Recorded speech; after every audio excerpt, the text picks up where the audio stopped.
Welcome to our channel कलाकारी food recipes. आज हम बनाएंगे स्टीम्ड एग कोरमा। तो चलिए देखते हैं इसके लिए क्या क्या चाहिए हमें।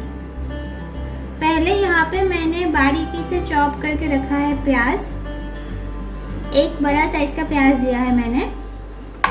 यहाँ पे मैंने एक पेस्ट बना के रखा है जिसमें है प्याज, एक प्याज है, थोड़ा सा 1 इंच जितना जिंजर है, एक हरी मिर्च है और थोड़ा सा ज़ीरा पाउडर है और साथ में 4 कैश्यू नट्स भी डाला था मैंने और ऐसा एक पेस्ट बना के तैयार कर लिया है। यहाँ पे चाहिए मुझे 4 अंडे। यहाँ पे थोड़ा सा होल गरम मसाला लिया है मैंने, लाइक तेज पत्ता, फिर यहाँ पे है दालचीनी, काली मिर्च और यहाँ पे मैंने सॉल्ट लिया है और यहाँ पे हल्दी पाउडर लिया है मैंने, एक हरी मिर्च जिसको मैंने 2 टुकड़ों में काट लिया है और यहाँ पे मैंने घर पे बनाया हुआ थोड़ा सा मलाई लिया है। अभी इसको बनाने के लिए मैं यूज़ करूँगी रिफाइंड सनफ्लावर ऑयल। तो चलिए अभी मैं अंडे को प्रिपेयर कर लेती हूँ।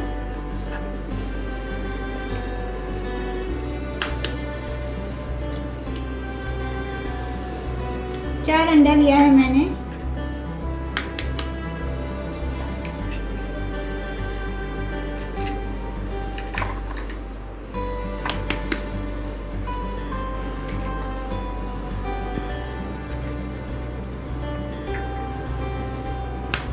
तो ये बनाना बहुत ही इजी है और बहुत ही डिलीशियस एक रेसिपी है।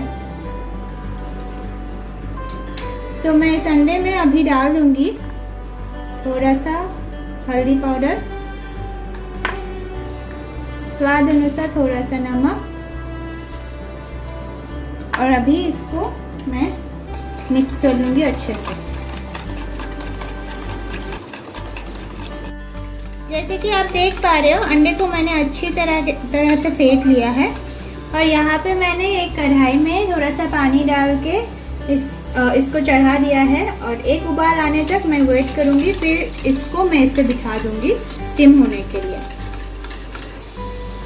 जैसे कि आप देख रहे हो कि इसमें उबाल आ चुका है, तो अभी मैंने जो ये बैटर बनाया है इसको मैं एक स्टील की बर्तन में डाल दूँगी।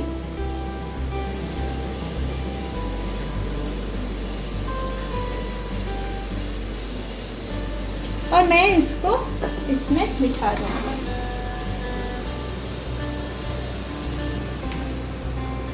अभी इसको होने के लिए 10 से 15 मिनट के लिए मैं छोड़ दूँगी, उसके बाद आपसे मिलती है। 10 से 15 मिनट हो चुका है। अभी चलिए देखते हैं इसका कैसा बना है। अभी इस टाइम पे आप एक चाकू की मदद से या फिर कोई भी स्पून से या फिर टूथपिक से आप ऐसे चेक कर लीजिए। अगर ये क्लीन निकलता है तो आप मतलब समझ जाएंगे ये पूरा अंदर से भी हो चुका है। देखिए मेरा चाकू पूरा क्लीन निकल रहा है। चलिए इस फ्लेम को बंद कर देते हैं और इसको अभी प्लेट में निकाल लेते हैं। तो जैसे कि आप देख पा रहे हो मैंने जो स्टीम्ड एग था उसको मैंने ऐसे काजू कतली की शेप में काट लिया है। आप कोई भी शेप में काट सकते हो, तो मैं इसको इस शेप में काटती हूँ। देखिए और अभी यहाँ पे मैंने कढ़ाई को गरम होने के लिए बिठा दिया है। जब कढ़ाई गरम हो जाएगा उसमें मैं डाल दूँगी पहले जो मेरा होल गरम मसाला है वो। अभी इसको थोड़ा हल्के हाथों से चला लेंगे।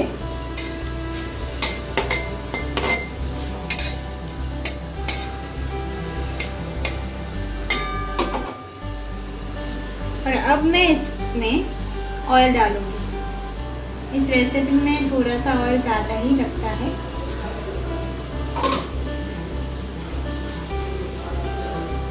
अभी ऑयल को थोड़ा सा गर्म होने के लिए छोड़ दूंगी।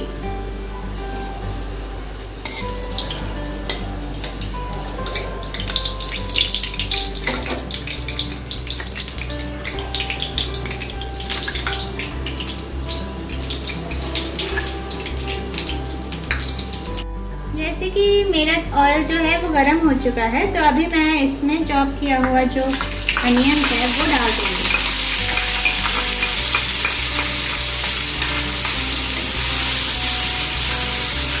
इसको थोड़ी देर के लिए चला लूँगी, गोल्डन ब्राउन होने तक मैं इसको चला लूँगी।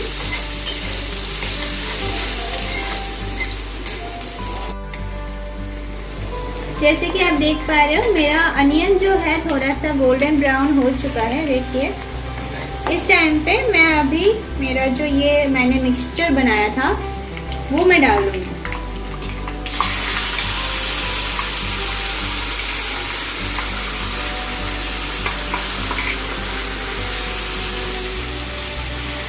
तो जैसे कि मैंने ये डाल दिया है तो आप देख सकते हो इसको ऐसे ही चलाना पड़ेगा थोड़ा सा गोल्डन ब्राउन होने तक, और जबकि ये मसाला पूरा ऑयल छोड़ दे।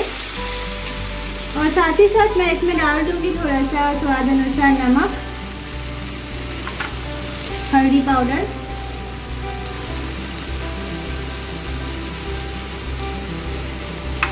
और इसको मैं चला लूँगी।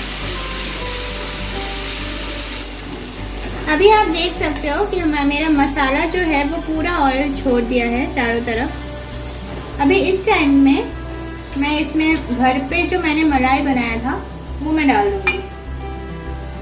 आप नारियल का दूध भी यूज़ कर सकते हो। अभी धीमी आंच में इसको मैं मिला लूँगी और तब तक मिलाऊंगी जब तक इससे अच्छे से इसका जो ऑयल है वो निकल के ना आ जाए।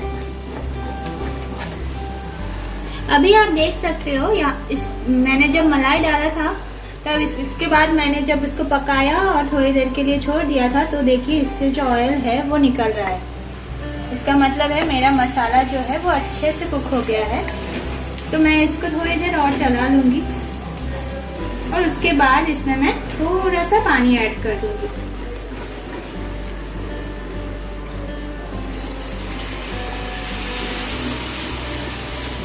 इसमें मैंने थोड़ा सा पानी ऐड कर दिया है। आप चाहो तो इसका ग्रेवी अपने हिसाब से रख सकते हो। मुझे कम ग्रेवी में चाहिए तो मैं इसमें कम ही डालूंगी पानी। तो पानी में जब थोड़ा सा और डाल देती हूँ। अब पानी को इसको मैं उबाल आने के लिए छोड़ दूंगी। 1 से 2 उबाल आने के बाद मैं इसमें जो स्टीम्ड एग है वो डाल दूंगी। अभी आप देख रहे हो मेरे जो ये मतलब इसमें उबाल आ चुका है। तो मैं अभी इसको थोड़ा सा चला लूँगी और उसके बाद मैं इसमें एग्स जो है वो डाल दूँगी।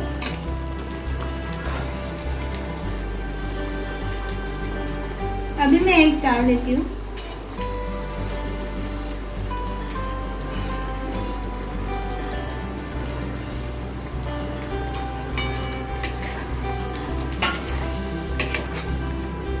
और एग्स डालने के बाद मैं इसको ढक के 5 से 10 मिनट के लिए छोड़ दूंगी।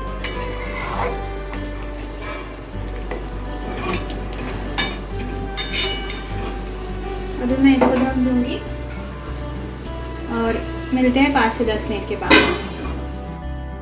अभी मैं इसको ढक्कन निकाल देती हूँ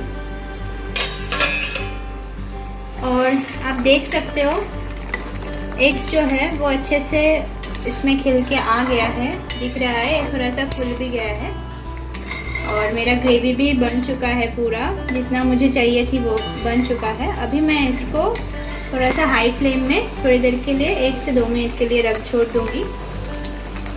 और इस टाइम में मैं इसमें डाल दूँगी फ्लेवर के लिए हरी मिर्च। 1 हरी मिर्च मैंने बीच में से कट करके डाल दिया है। ये देखिए मेरा जो ये ग्रेवी है पूरा सा अच्छे से बन चुका है। ये अभी हो गया है तो मैं अभी गैस का फ्लेम को बंद कर देती हूँ और मैं अभी इसको प्लेटिंग कर लेती हूँ। तो फ्रेंड्स तैयार है हमारा स्टीम्ड एग कोरमा। अगर आपको रेसिपी अच्छा लगा है तो लाइक और कमेंट करना ना भूलें। साथ ही साथ बेल आइकन को भी दबाना ना भूलें, जिससे आपको हमारी समय समय की लेटेस्ट अपलोड्स की जो नोटिफिकेशन है वो मिलता रहेगा। Thank you.